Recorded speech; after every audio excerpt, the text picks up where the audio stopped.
Hey everyone, welcome to another lesson. So in this one, we're going to talk about Python IDEs or Integrated Development Environment. Now, what is an IDE or Integrated Development Environment? The idea with an IDE is that essentially it is a mix of softwares that allow you to code and compile a code in a certain language. IDEs are used pretty much in almost any programming language, obviously, because that's what you need to actually code in that language. So an IDE is essentially made of a few things.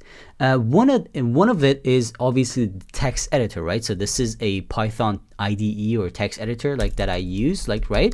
So that is the first element of it, the text editor. Another thing when it comes to IDE is the compiler and also the server. So the compiler is basically what actually makes the code and turns it into an application, and then the server is what you need to actually run that code if it's essentially a let's say is a web application or something like that. So that is basically an IDE. Now, to not confuse you with like all these mumbo jumbo software stuff, there are different ways to actually code in Python or really any programming language. Now, we're going to talk about IDEs more later on, but in the beginning, what we're going to do is we're going to just keep it extremely simple. All right. So I just want to kind of introduce you to a few IDEs that you can use. But in the beginning, we're going to use a very simple one. You literally barely have to do anything to get started. So the IDE that I personally use is called PyCharm. Now, this is a more advanced software that we're going to get into again later on, because right now, I just want to teach you coding, right? We don't care about IDEs that much right now.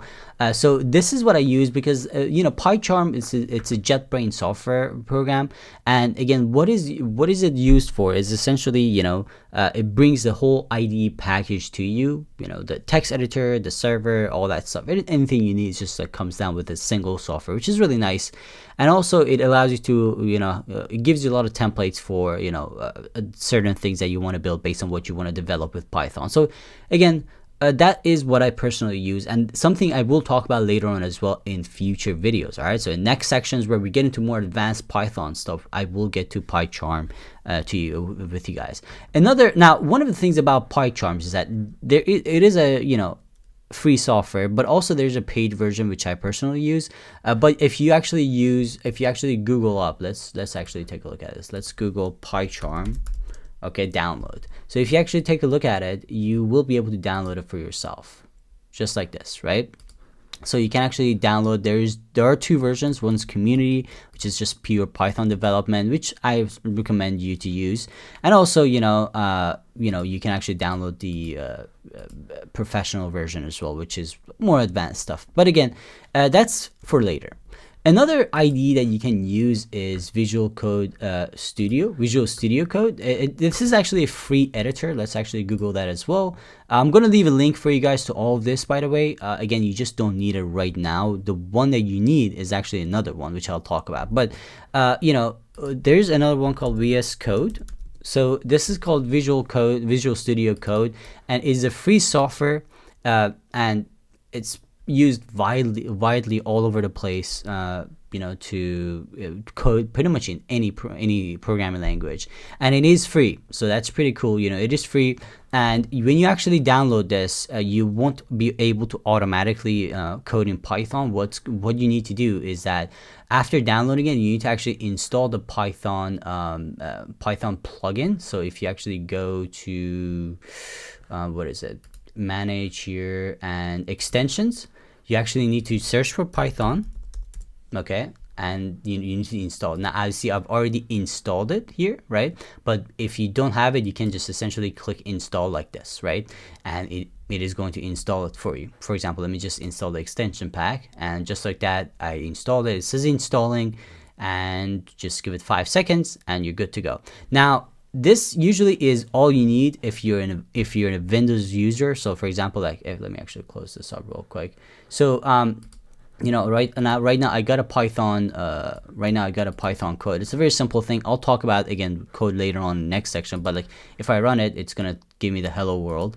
But for the Mac users, if you want to use Visual Studio Code, what you need to do is you also need to install Homebrew as well. So that's another thing that you guys can remember. I'll leave the code. You know, if you're a Mac user and you want to use VS Code, you need to install VS Code, the Python extension, and also Homebrew. Again, I have a full PDF which you can download. It's going to explain all that stuff.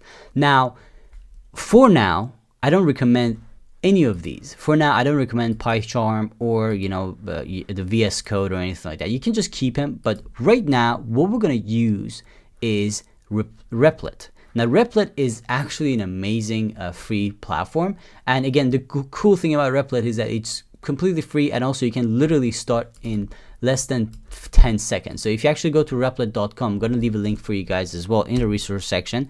You can just go, right here, and you can sign up. Literally, it's free. You can sign up with your Google account, GitHub account if you have any, or Facebook, or just make an account for yourself if you want. And all you got to do after that is just go to your Replit account, and it's going to look like this, right? Obviously, mine, I have some stuff on it, but it's going to look like this, and you're good to go. Again, you don't have to do anything else. You can already start coding in it. And again, I will go into the details of Replit in the next section because I don't want to get into details of it right now. But as you see me use this, you're going to learn how to use Replit. But this is what I recommend to use right now because it's just going to make everything easier for you. It's just like plug and play, ready to go. You don't have to install too much software or anything like that. Like VS Code or anything like that. So you're just like ready to go, and you can start coding immediately. So what I recommend right now is Replit. But again, later on, we'll talk about that. We'll talk about other software solutions such as, again, VS Code and also, PyCharm and stuff like that. But again, I will get into Replit in next sections as well. And mostly for most of this course, guys, you will see me code in Replit. Probably half of the course, you will see me code in Replit because that's just the easiest place to start. And then we will get into more advanced stuff such as PyCharm and VS Code if you guys want to. But for now, we're just gonna start with Replit because that's the easiest place to get started. So go to replit.com. I'll leave a link in the resource section for you guys as well. I will talk about how to set up like your Replit account and like how to start coding actually in it because you need to actually do some stuff. That's something we'll talk about in the next section. So these are IDEs, or integrated development environment, guys. This is basically how you code in any programming language. It comes with a text editor, in this case, here we go, and also a server to run the code and give you the results of the compiled code essentially. So for example, if I run this code, it's going to give me this. So again, guys, these are IDEs. Let me know if you have any questions. For now, just start with the Replit, make your account, and we'll talk about Replit, and that's what we're going to be using mainly. Thank you so much, guys. I'll see you in the next video.